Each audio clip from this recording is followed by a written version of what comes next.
Di dalam sebuah taman, terdapat sepohon pokok mangga yang sentiasa berbuah lebat. Di situ, tinggal seekor laba-laba yang bernama Mak Uda. Mak Uda baru sahaja menetap di situ. Ketika itu, pokok mangga itu sedang berbunga. Baunya telah menarik perhatian sekumpulan rama-rama di situ untuk mendapatkan madu. Antaranya termasuklah seekor rama-rama betina yang sangat cantik dan peramah. Namanya Mak Sari. Mak Sari selalu berkunjung ke pokok mangga itu untuk menghisap manisan madu. Mak Sari juga selalu menegur Mak Uda. Rama-rama lain pula agak sombong. Pada suatu hari, Mak Sari tersangkut pada sarang Mak Uda. Mak Sari meronta-ronta cuba melepaskan diri. "Tolong, tolong, selamatkan aku!" jerit Mak Sari. Jeritan itu didengari oleh Mak Uda. "Mak Uda, tolong lepaskan aku. Jangan makan aku," rayu Mak Sari. "Baiklah, aku akan selamatkan kau sebab kau tidak sombong seperti rama-rama lain," jawab Mak Uda. "Terima kasih, Mak Uda," balas Mak Sari. Sejak peristiwa itu, Mak Sari semakin rapat dan baik dengan Mak Uda. Mak Sari dan Mak Uda menjadi jiran. Tambahan pula, Mak Sari bertelur pada daun berhampiran sarang Mak Uda.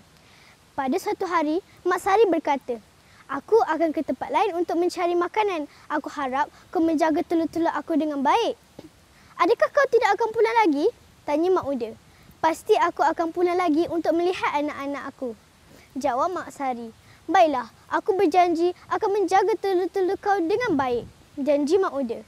Beberapa hari selepas pemergian Mak Sari, telur-telurnya membesar menjadi ulat. Ulat-ulat itu bergerak dari dahan ke dahan dan dari daun ke daun di sekitar sarang Mak Uda.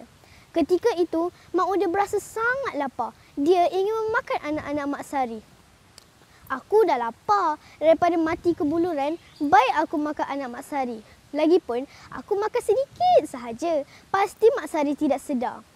Mak Uda pun menjadikan ulat-ulat itu sebagai makanannya tanpa memikirkan janjinya.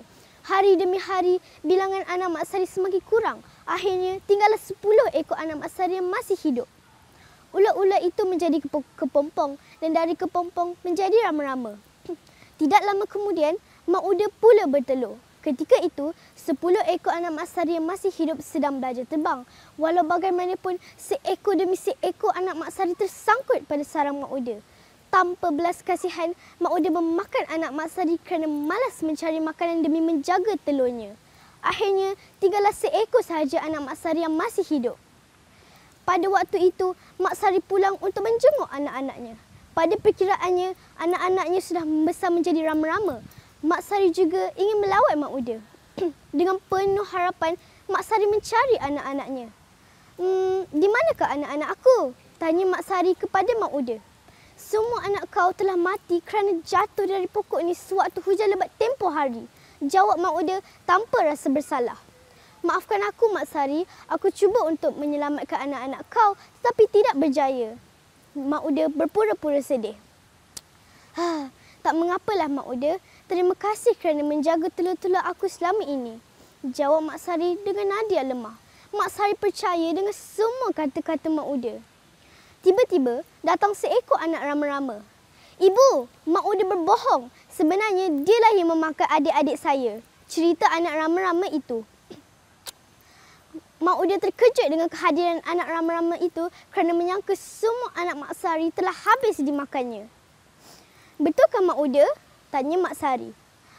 Mak Uda menjawab dengan sombong. "Aku lapar, jadi aku terpaksa makan anak-anak kau supaya tidak mati kelaparan," jawab Mak Uda. Mendengar kata-kata itu, Mak Sari menjadi sangat sedih dan kecewa. Amanah yang diberikan telah dikhianati. "Sanggup kau mengkhianati kepercayaan dan menipu aku?" ujar Mak Sari dengan sebab. Mak Uda terus beredar dari situ. Mak Sari menangis kerana kehilangan anak-anaknya. Mak Sari sangat kecewa dengan sikap Mak Uda. Harapannya agar anak-anaknya membesar telah musnah. Walau bagaimanapun, Mak Sari tetap bersyukur kerana masih ada seekor anaknya yang masih hidup. Pada malam itu, hujan turun dengan lebat dan angin bertiup kencang. Sarang Mak Uda rosak dan anaknya hampir jatuh ke tanah. "Tolong, tolong, selamatkan telur-telur aku," jerit Mak Uda. Jeritan itu didengari oleh Mak Sari. Pada awalnya, Mak Sari tidak mahu tolong. Namun, mengenang Mak Uda telah menyelamatkannya pada waktu dahulu, Mak Sari keluar dari sarang dan mengajak anaknya untuk menolong Mak Uda. "Tetapi, mengapa perlu kita menolong Mak Uda? Bukankah Mak Uda yang telah membunuh adik-adik saya?" tanya anak Mak Sari itu. Anakku, kita tidak boleh berdendam. Jika ada sesiapa yang memerlukan pertolongan kita, kita mesti menolong. Nasihat Mak Sari. Mak Uda berjaya diselamatkan. Mak Uda sangat berterima kasih dengan Mak Sari. Selepas peristiwa itu, Mak Uda sangat menyesal atas perbuatannya selama ini. Mak Uda juga berasa malu. Pada keesokan harinya, Mak Sari dan anaknya membuat keputusan untuk berhijrah ke tempat lain. Hasratnya membuat Mak Uda berasa sangat sedih.